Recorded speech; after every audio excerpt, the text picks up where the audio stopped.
Dober dan, lepo pozdravljeni na novinarski Good afternoon and welcome to the press conference along the Med9 Leaders Summit. This is the informal association of like-minded EU countries from the Mediterranean. I would first like to pass the floor to the Prime Minister of the Republic of Slovenia, Dr. Robert Golob. It's a great pleasure that today I welcome my dear colleagues and friends from Med9 here in Portorož.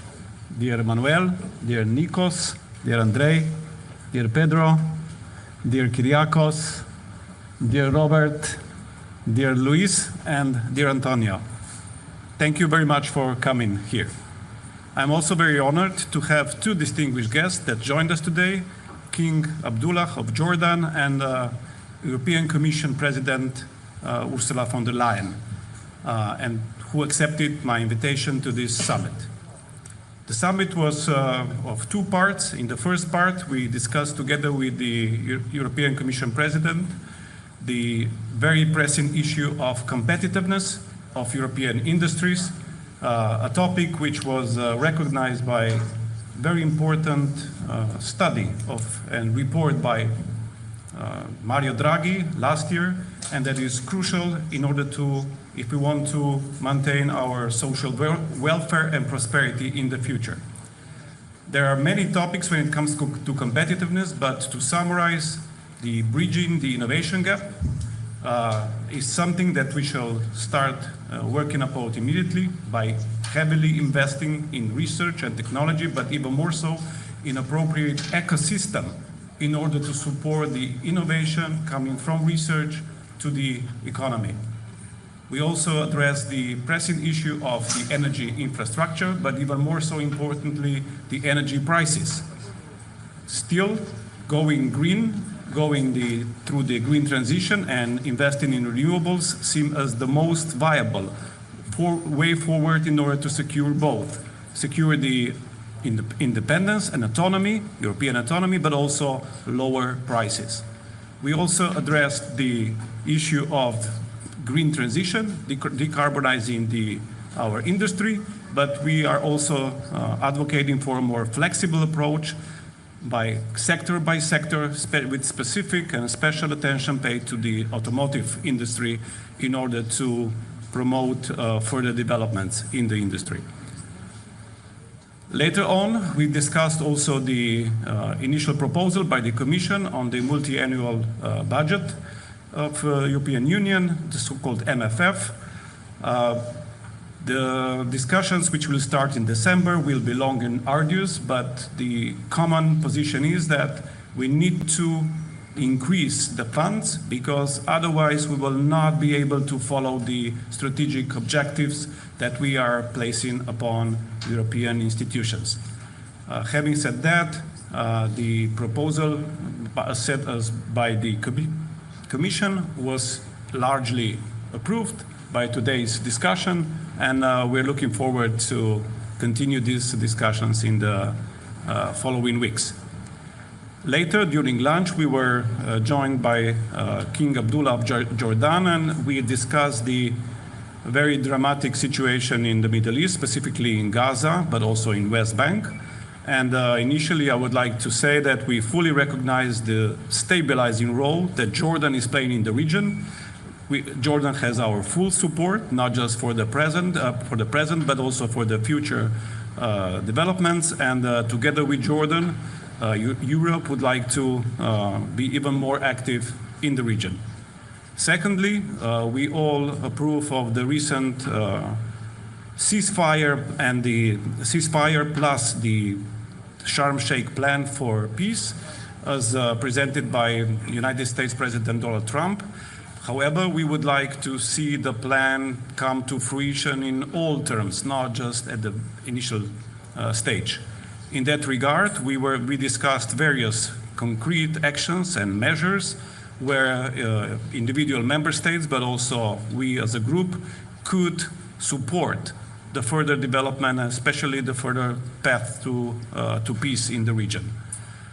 We highlighted a couple of concrete measures, among which is the preparation of the Security Council resolution by asking for immediate initiation of the stabilization force and defining the clear mandate for such a security force that would ensure that the agreement is fully respected.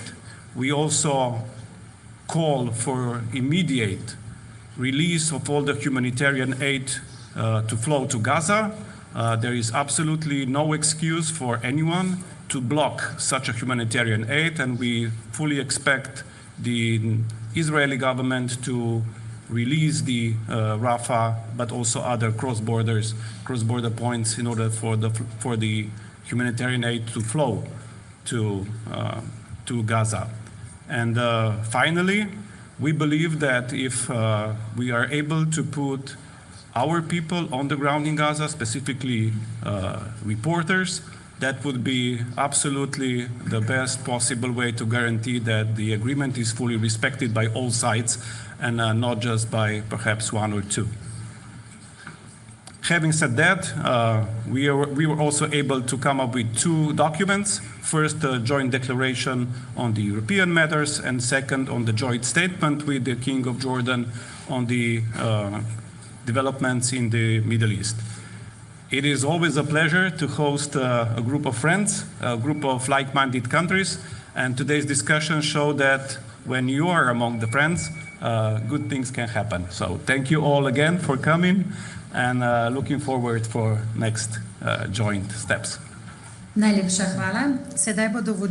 you very much. And now head of states are going to answer questions. I would like to invite a representative of the French media asking the question to the President of the French Republic.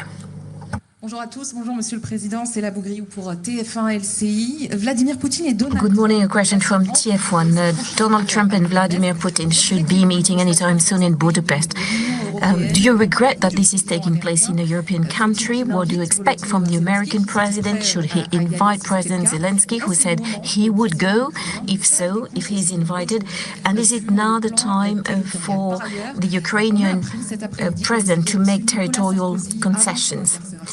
Next, we heard today that you received President Sarkozy at the Élysée Palace ahead of his incarceration. Is this a good thing?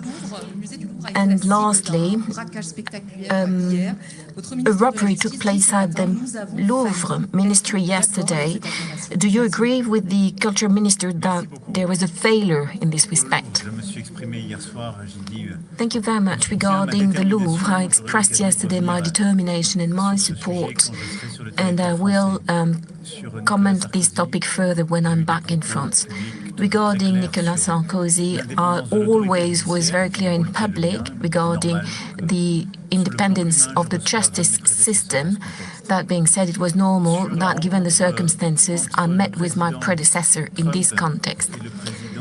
Regarding the meeting to take place between President Trump and President Putin, I believe it is a good thing that they can meet to discuss their bilateral agenda. Should they be discussing the fate of Ukraine, the Ukrainians should be sitting at the table.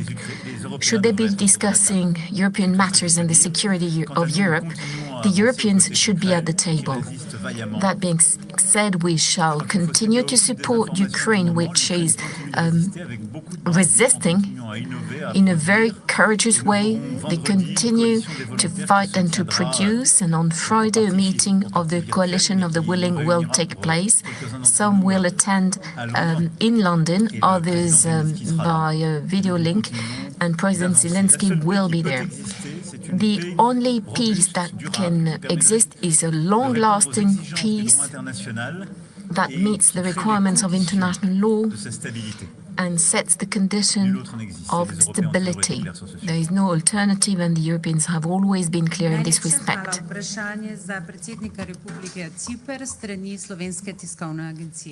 Thank you. Now STA for the President of the Cypriot Cyprus will government. be the next country to take over the rotating presidency of the EU Council. What will be the priorities of Cyprus during the presidency, and will the Mediterranean be among them? Thank you. Let me start by thanking Robert for his hospitality and for Slovenia's able leadership as Med9 presidency this year. Our meeting today and our overall coordination as Mediterranean states of the European Union is extremely valuable for my country, since in just 71 days Cyprus will assume the presidency of the Council of the European Union. And as the member state of the Union at the southeastern frontier, we are preparing to take this responsibility with full awareness of the challenges ahead and with a clear commitment to advance unity, reinforce our collective resilience, and elevate the Mediterranean's voice in the European debate. It is undeniable that the security and prosperity of the Mediterranean is directly linked to that of the European Union. And an example of this is the situation in the Middle East, which is, of course, part of the Mediterranean and which directly affects developments in Europe in terms of security, in terms of migration, energy prices, and so on. Last week, as it was mentioned before by Robert, last week in Egypt, we have been witnessing the unfolding of an opportunity for peace. And we really hope, and we don't underestimate the challenges ahead of us, we really hope that it will lead to a new era of stability and prosperity, not only for Palestinians and Israelis, but also for the wider region. Cyprus, as the member state of the European Union closest to Gaza, stands ready, as we did in the past, to contribute in a number of ways, which have been discussed also today with my colleagues. Coming now back to the presidency, and in line with what I just mentioned about the importance of the Mediterranean region for Europe, Cyprus will place the implementation of the new Pact for the Mediterranean at the core of its priorities. This pact marks a historic, positive step forward. It is a chance to reinvigorate our relations with southern neighborhood, with tangible projects that promote connectivity, sustainability, and regional stability. In the same context, we also plan to host a meeting of heads of states and government in Cyprus in the framework of an informal European Council on April 23rd and 24th, bringing together the EU member states, European Union institutions, and the leaders of the countries of our region.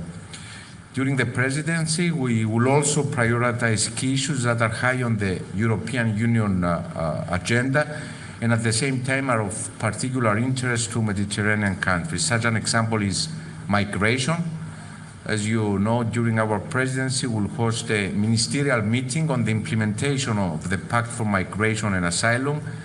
And at the same time, we must invest in partnership with countries of origin and transit, addressing the root causes, combating smuggling networks, and opening legal pathways that match labor market needs.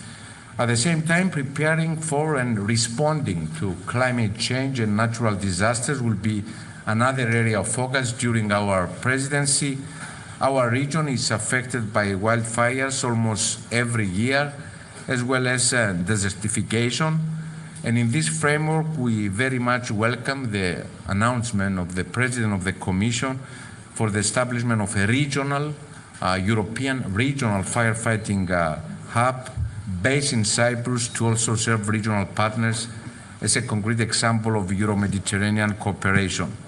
We need tangible results. We need to move from declarations to action. We need to enhance the footprint of European Union in the greater Middle East, in the Mediterranean and the greater Middle East.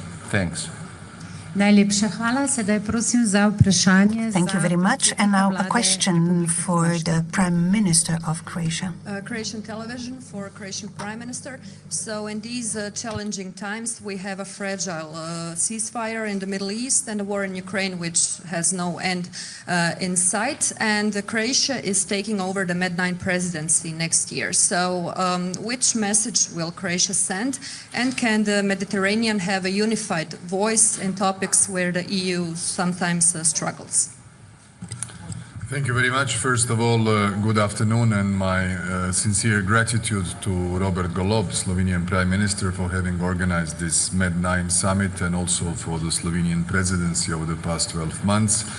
This was indeed an opportunity for us to go in depth of the cooperation of the 9 EU member states that are on the shores of the Mediterranean, not only vis-à-vis the key political issues, and that is especially now the security and the President Trump's plan for the peace in Gaza, but also the other elements that are also part of the Croatian preparations for the Med9 presidency. Croatia sees itself as a gateway for the Mediterranean to Central Europe. That's why we should promote more secure, more sustainable, and more resilient Mediterranean within our presidency. And I would like to connect it with another chairmanship that we have at the same time. That is the 3 Seas initiative, connecting the Baltic Sea, the Black Sea, and the Adriatic Sea, that perfectly fits actually and coincides in the course of 2026. When you asked the key opinion of all of us regarding the ceasefire, the common understanding was that we know it is a very noble attempt to stop the war. We hope that it stays, and in order for it to stay, we need a concerted effort of the international community, and especially the mandate to be given to the International Stabilization Force in Gaza by the Security Council. And therefore, it will have to be a contribution of all the regional actors, especially the Arab states, but also from the European Union and many other partners. When it comes to Ukraine, just a small point, the position of Croatia has been all along that we need a peace, but it needs to be a just peace.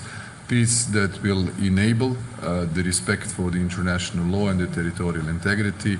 Unless that is kept as a main line of us as democracies, we shall be looking, whether we like it or not, for other similar situations where the stronger party, the aggressor, will wish to take territory also of other countries. That's why the attempts for peace are most welcome, but not any peace that will create negative precedents. Thank you. Najlepša hvala. Sledi vprašanje za predsednika. Thank you. Question for the Prime Minister of Spain. Thank you very much. Good afternoon. Prime Minister, about Gaza, after participating at the meeting in Egypt at the ceremony for signature on the peace treaty, what do you think about what will happen then with regard to the ceasefire? And do you think that the responsibility for what's happening is on one side or the other? Turning to other matters that you have been dealing with at this meeting, climate change and competitiveness, have you been able to bring up your proposal about putting a stop to the change in time when it's winter or summertime, that bi-yearly change from the clock? Do you think you will get sufficient support for the climate emergency funding will be considered to be a part of the budget, despite the fact that there is reluctance there? Let me talk about your first question.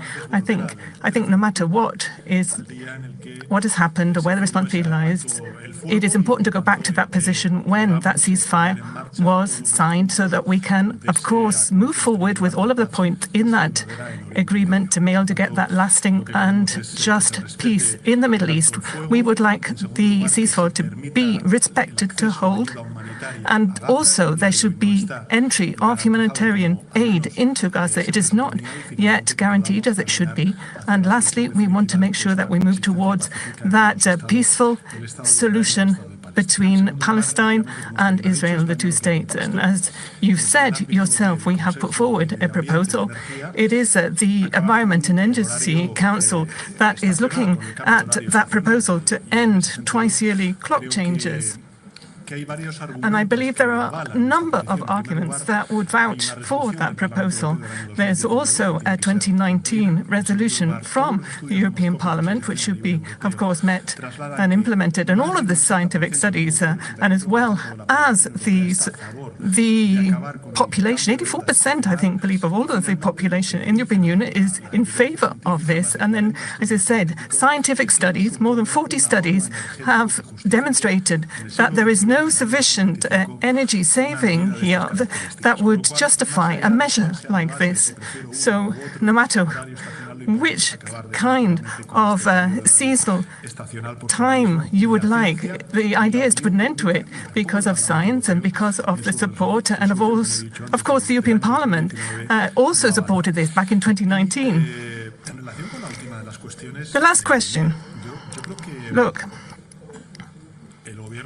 I think the government of Spain has been absolutely clear on this. The argument that we have put forward about the euros, about the 2%, the GDP spending on defence, we are saying that 13% should be earmarked for everything to do with the climate emergency and civil protection, because adaptation policies have to address floods and the effects of climate change on the territory, the effects of the climate emergency. So going beyond your question here, I would say that Spain is absolutely clear on this point, that some of these policies should be covered as policies linked to security and defence, and that is what the government believes, and I think it's in agreement with the EU and NATO.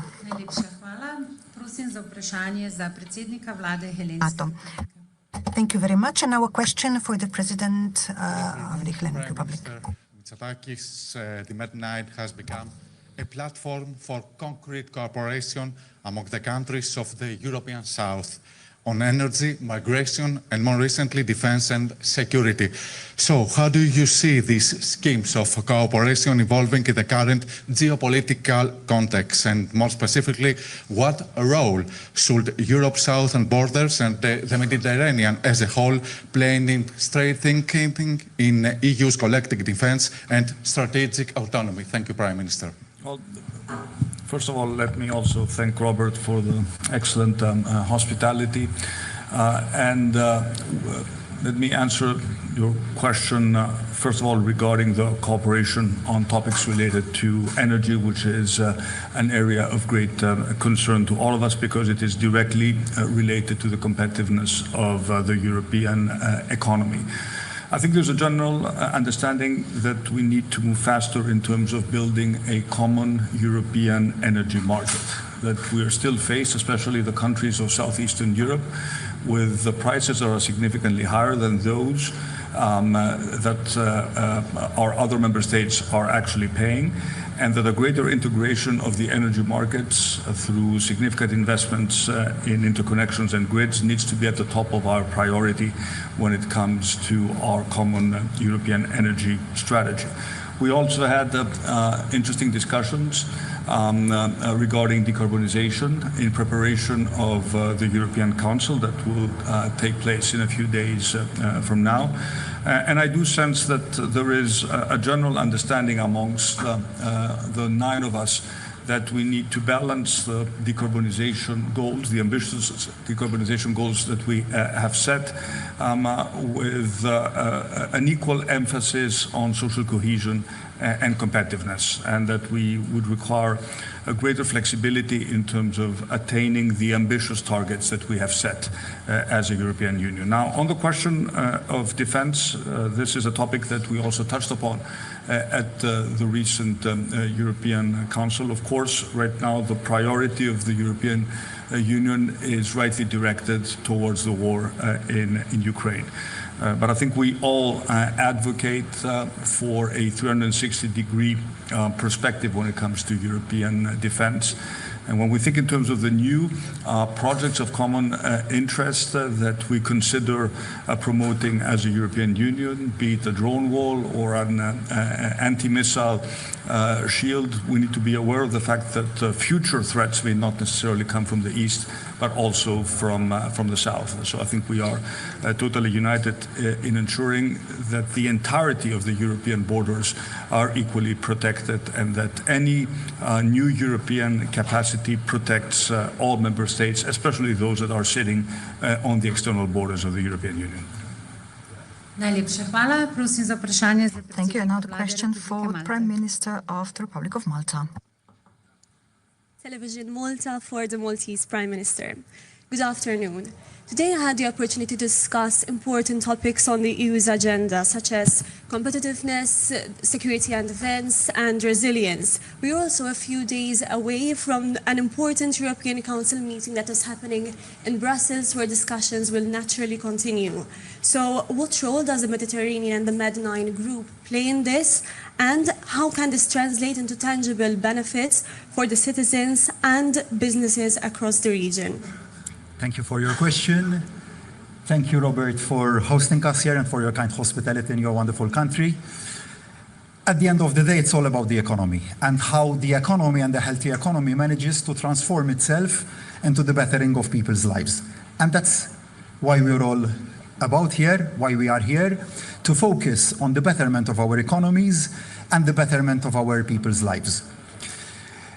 A key issue when it comes to building a healthy economy lies in boosting its competitiveness.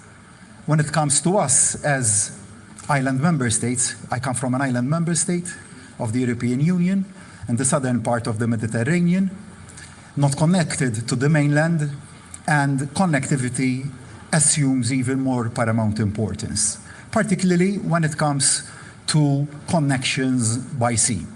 And that is why today I have discussed with my colleagues the importance of keeping the maritime sector within the European Union and within the Mediterranean healthy and not losing our competitiveness through overambitious climatic targets to our direct competitors. Of course, I'm all for the Green Deal.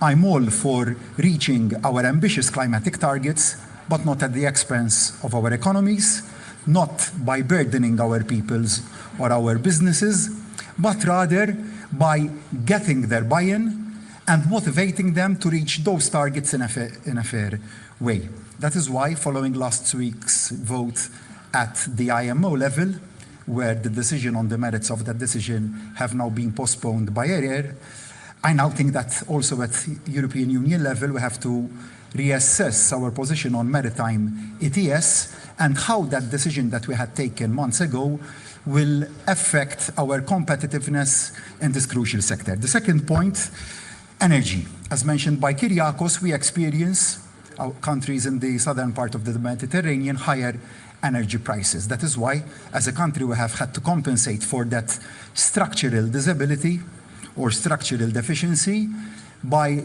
giving subsidies to our people to compensate for that inequality. And there again, I call for the completion of the energy union. Us, as Malta, do not have a connection to the gas grid. That is something which is almost unbelievable to hear, and that is why we are pushing also to have a gas interconnection. On the Middle East, I would like to mention a point on the Middle East. First of all, thanking the King of Jordan for today's important discussion and for his role in stabilizing what is otherwise a very unstable region. A few days ago, in New York, we took the decision to recognize Palestinian statehood, following what we have seen when we have hosted so many young children in our islands to give them the best of medical care. We have seen Palestinian children from Gaza, from the West Bank, who should have been enjoying the best part of their youth, coming to us with disabilities, having lost their families, having lost their brothers, their sisters, having lost everything that they have in life. And I think following the peace plan, I would be cautiously optimistic now. Obviously, the difficulties are still there, but we need to be united. And I think today's discussion showed a group of 9 leaders, definitely more united than they were in these last months. And I think that at European Union level, at next week's Council meeting in Brussels, we have to be more vociferous, more decisive, more in a leading position, just like we are in Ukraine and Russia. And I think we have to be decisive in the taking of the right decisions. I think we have done quite a lot, but much more remains to be done to end this humanitarian crisis. I think we have to be more decisive and more forceful in our decisions when it comes to humanitarian aid being allowed to flow freely into Gaza. Unfortunately, we have witnessed tens of thousands of innocent lives being lost. This was in 2024, 2023, 2025, not tens of years ago. And I think people living in today's world do not merit this.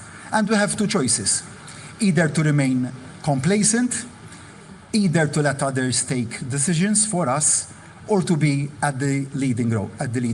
And I think that today we have taken a decision that, notwithstanding our different perspectives, that we have to be united in one common area. And I think that is that humanitarian aid should be allowed to flow freely into Gaza. The same goes food, water, medicinal aid, and anything that can better people's lives. We have seen too many atrocities.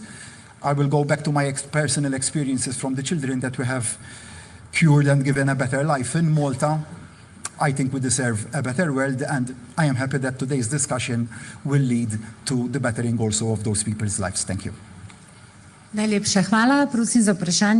you very much. And now a question for the Prime Minister of Portugal. The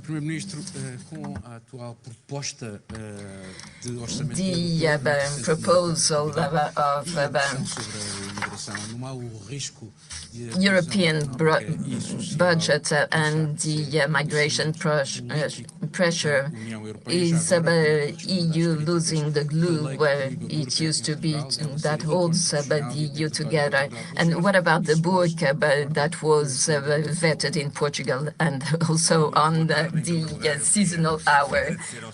Do you agree? Well, thank you very much to Robert and Slovenia to welcome us and to greet Croatia that will hold the presidency next year. And also thank you for the confidence of all the colleagues for us to hold the coordination and presidency of this Med group in 2027. The question is Europe is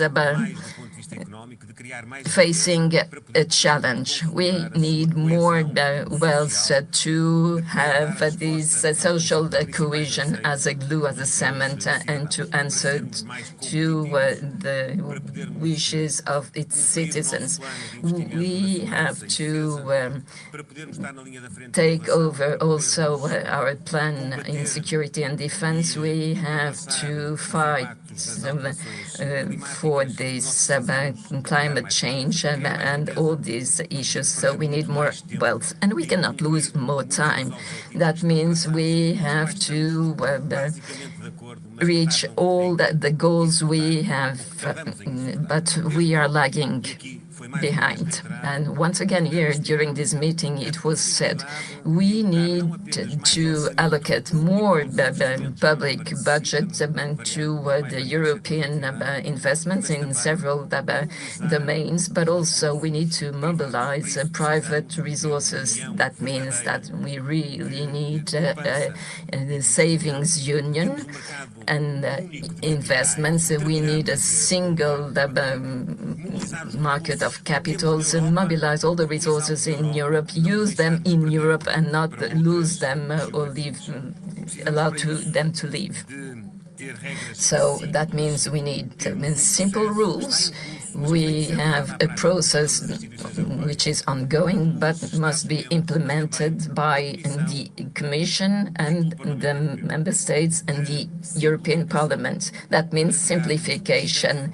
That means alleviate burdens, and also to work commonly, as it was said by my colleagues, namely in the field of energy, because the prices of energy are bottlenecks for the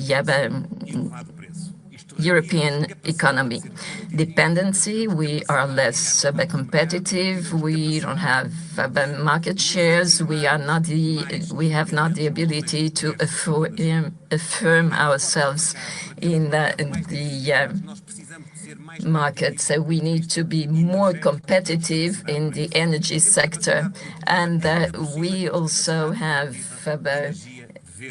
the ability to produce green energy.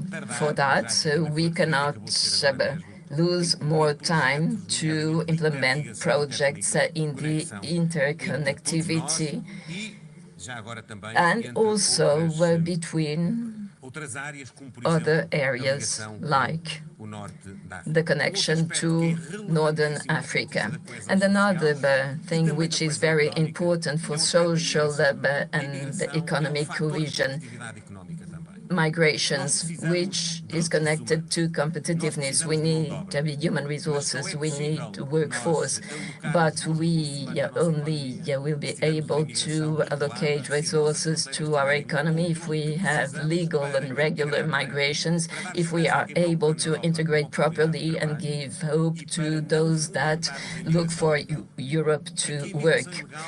Because illegal migration must have a consequence going back. That means combat mafias, illegal trafficking, human trafficking. So we, as countries in the south, we believe it is important to implement the rules on immigrations because this will lead to more competitiveness and absorption in our labor markets for the workforce we need. And with the consequences that must be implemented for those that breach those rules. I would say that, and just to finalize the answer, we talked about the multi-annual financial framework and the debate from now on, and about the southern countries and the maintenance of political policies, CAP and cohesion policies, because this MFF opens new doors in defense competitiveness, but all the countries must have access to these mechanisms because we must deliver, but to deliver we must have all the same opportunities, and the countries, the southern countries must claim for their opportunities for the big companies or the SMEs. We cannot allow that the big ones in Europe asphyxiate the SMEs, which are the core of our economies. And about internal questions, I have a clear opinion on the legislative debate in our Portuguese parliament. I would myself vote for the draft proposal on what you asked, the burqa, or the fact that people wear burqas or other kinds of things that would shadow their face, because it's a matter of respect, of individual respect, that is affecting the rights of others, namely in terms of security and perception of security. So whatever huge philosophic debates about smooth conception of life in our communities. Now the parliament can opt for its rule, but the principle is the proper one. So I hope that the legislative process will be completed. On the last question, winter and summer hour, of course, we have to deepen this. It was not dealt with by this meeting, but we will take the right decision. Thank you. Thank you. Now, question for the Foreign Minister of the Italian Republic.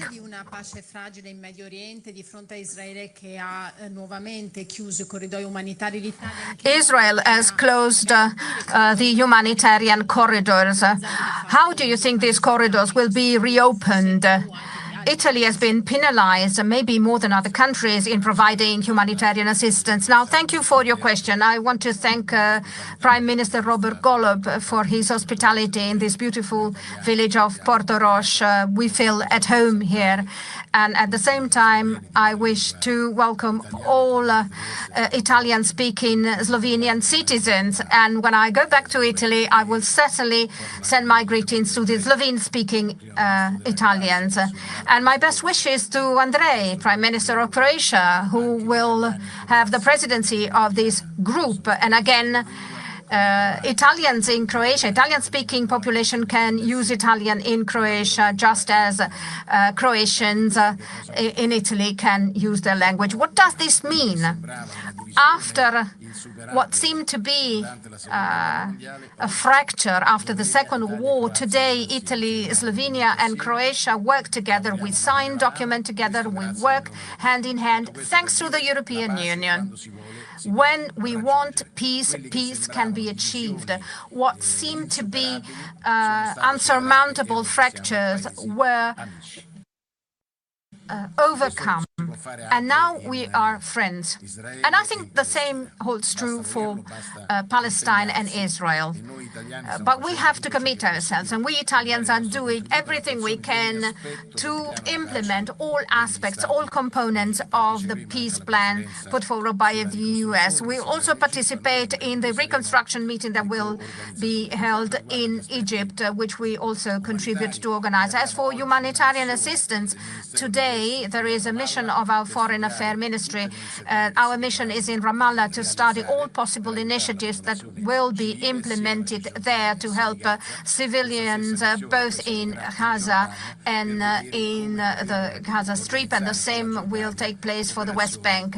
We will also work with Jordan to help the civilians in the area with the help of our civil protection services. The first thing we need is humanitarian assistance. Over the next few days, we will have more relief supplies sent there, thanks to the maritime corridor that Cyprus has created. We have already sent 2,500 tons of relief supplies. The first emergency has to do with food, and then we will have to work to create the future Palestine. On Thursday, the Minister for University and Research, Mrs. Bernini, will be in Amman to accompany 150 Palestinian students coming to Italy. They are going to be trained and study in Italy, and they will become the new ruling class of Palestine. So we continue to work based on these projects so as to alleviate the suffering of the civilian population there through what we have called university corridors. We will also treat children in our hospitals, and their families will travel with them. Italy, together with other countries and other Muslim countries, has welcomed the highest number of refugees from Palestine, and especially from Gaza. And we will treat these young children. We will also involve a private hospital, not just public ones. And we will continue to work with Italian hospitals in Jordan and Egypt. It's going to be 360 commitments for Italy. I think we all have to fight for peace. We have put forward a resolution at the United Nations on the Olympic truce for the Olympic Winter Games in Milano Cortina that we will host next year. We want to convey a message of peace, and we hope we can rely on the support of all countries for this important peace initiative. And I think this is a message. We start with a truce, and then we move on towards peace, not just in the Middle East, but also in Ukraine and in Sudan. We don't talk a lot about Sudan, but we have humanitarian tragedies there as well. I think we can all work together. The fact that there are so many European countries here willing to convey a message of peace means that we can achieve peace. This is what we did after the Second World War, after so many years of fighting. And I believe that thanks to our new strategy for the Middle East, we will finally be able to have a peace and we will finally be able to defend those who support wars and conflicts. Of course, we will have to work for stabilizations because you have to reconstruct. You can reconstruct a country without stabilizations. We've already said, I was talking to the President of the Commission today, we are ready to send other Carabinieri armed forces at the crossing border of Rafah to contribute to monitor that border crossing connecting the area with Egypt. If necessary, we will also send other Carabinieri in Jericho to train the armed forces and the police forces of the Palestinian National Authority. If there's going to be a peacekeeping force there under the aegis of the United Nations, we are ready to do our utmost and to participate. But it depends on the United Nations, and for us, however, the peace in the Middle East is a priority. We hope to be heard. We hope that everyone will copy what Italy, Slovenia and Croatia did in the past. Thank you. Slovenia National TV for Slovenian Prime Minister. So you mentioned the importance of media reporting from Gaza.